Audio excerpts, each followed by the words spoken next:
ओम श्री कृष्ण गोविंद हरे मुरारी, हे नाथ नारायण वासुदेवाय। हरिवंश पुराण। हरिवंश पुराण में दक्ष प्रजापति। बच्चों, एक एक अध्याय रोज सुनाऊंगी। कोई बड़ा अध्याय हो जाएगा, कोई छोटा। एक अध्याय रोज सुनाऊंगी। आप अगर हरिवंश नहीं है आपके घर में तो सुनो। मैं ये नहीं कह रही हूँ कि मेरे से ही सुनो, आप चाहे किसी से भी सुनो, आप हरिवंश जरूर सुनो। जिसको संतान नहीं होती उसको संतान होता है, जिसके घर में दलीदर है उसके घर का दलीदर दूर हो जाता है। जो भी मनोकामना मांगोगे आप, वो इस हरिवंश पुराण से आपको मिलेगा। कहते हैं हरिवंश पढ़ने से हमारे घर में सुख शांति भी आता है।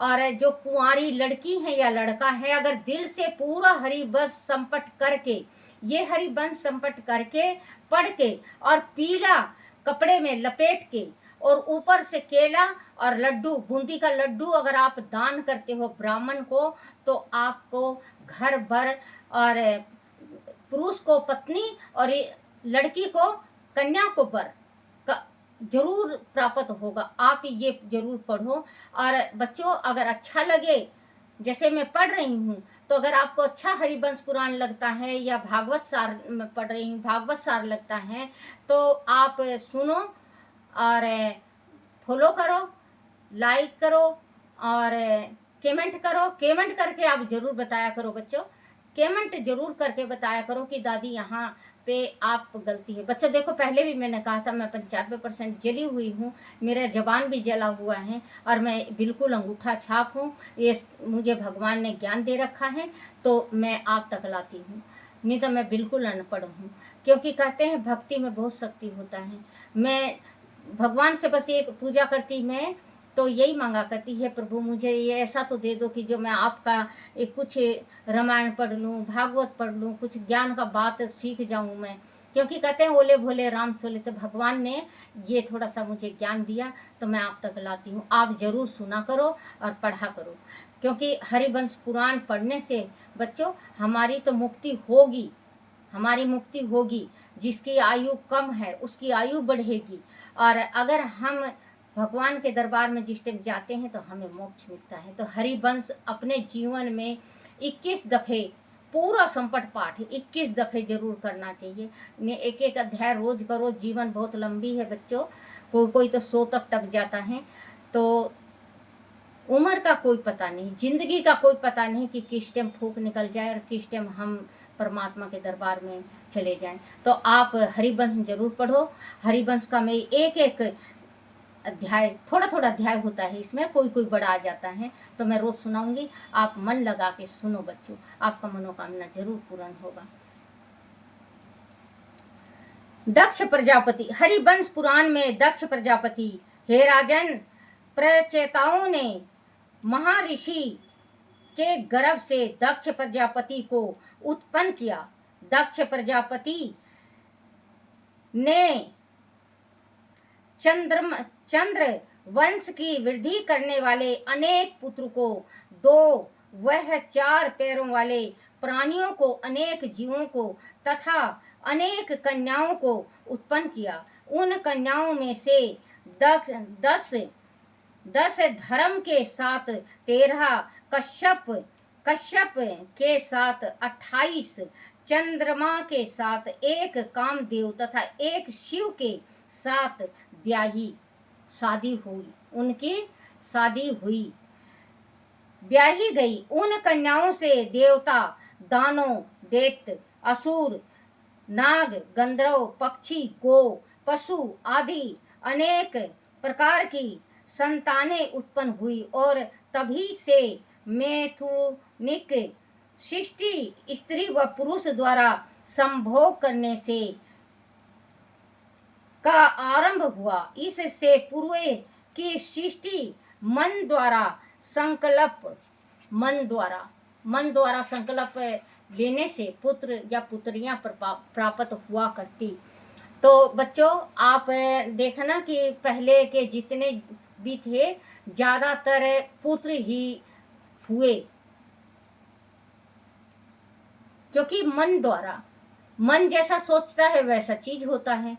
अब भी बच्चों जो गर्भवती स्त्री हैं, अगर आप के गर्भ में बच्चा है और आप गलत गलत सोचेंगी, एक बात सुन लेना बच्चों, गलत गलत सोचेंगी, माँ सोचती है, अगर गलत सोचती है तो उसका बच्चा गलत जरूर होता है।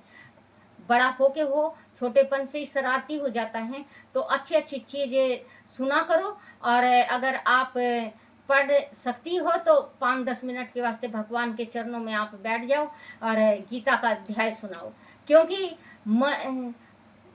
उसमें वो चक्र में, विभूत चक्र में अभिमन्यु फंस गया था जी, क्योंकि गर्भ में इसके द्रौपदी के गर्भ में बच्चा था। उस टाइम सुन रही थी, ये सुना रहे थे तो आधा अधूरा ज्ञान सुना उन्होंने कि बिहू चक्र में घुसना तक सुने, लेकिन निकलना नहीं सुने। अभिमन्यु तो घुस तो गए वो, लेकिन निकल नहीं सके तो मारा गया। तो आप कोई भी ग्रंथ या कोई अच्छी शिक्षा देती हैं तो आप पूरा का पूरा ग्रहण करो, क्योंकि वो आप नहीं, आपका बच्चा गर्भ में जो है वो सुन रहा है। आधा अधूरा ज्ञान कभी नहीं सुनना चाहिए। आधा अधूरा ज्ञान सुनने से हमें नरक का द्वार मिलता है। पूरा अगर आप सुनोगे तो आपको मोक्ष, आपके पितरों को मोक्ष जरूर होगा, क्योंकि देखो मृत्यु लोक में जो आया है उसे जाना ही है। कोई 100 साल का, कोई 80 साल का, कोई 70 साल का। अब मेरी उम्र बच्चों 66 साल हो गई है। मैं पक गई हूँ, भगवान के दरबार में जाने को तैयार हूँ। बस परमात्मा मेरी ज़िंदगी इतना दे दे, बस अब प्रार्थना करती हूँ कि मेरी गुड़िया है 18-19 साल की, उसकी शादी हो कर दूँ, फिर इसके बाद परमात्मा के दरबार में खुशी खुशी चली जाऊँ, क्योंकि फिर सिर से जो भार है वो भार उतर जाएगा। तो बच्चों ये थोड़ा थोड़ा अध्याय मैं आपको रोज पढ़ के सुनाऊंगी, आप जरूर सुना करो। दुख दुख में तू जपे हरि ने, दुख दुख में तू जपे हरि ने, सुख में जपे ताना, सुख में जपे ताना। अगर तू सुख में जपे हरि ने, अगर तू सुख में जपे हरि ने, दुख काहे को, दुख काहे को हो। राम नाम सबसे बड़ा, राम नाम सबते बड़ा, उसते बड़ा न को, उससे बड़ा न को। जो सुमरे हरि नर बंदे, जो सुमरे हरि नर बंदे, दुख काहे को हो, दुख काहे को हो। बोलो सियापति रामचंद्र भगवान की जय हो। बच्चों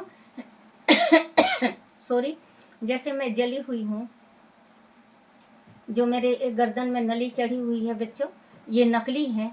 मेरे गर्दन में जो नकली नली है, तो मैं जैसे बोलती हूँ, गाती हूँ या मतलब भजन करती हूँ तो थोड़ा मेरे तकलीफ हो जाता है। तो और एक जीभ मेरा पूरा जला हुआ है। तो बच्चों अगर मेरे से कोई गलती में कुछ गलत निकल जाए तो मुझे माफ़ करना। राधे राधे, राधे राधे।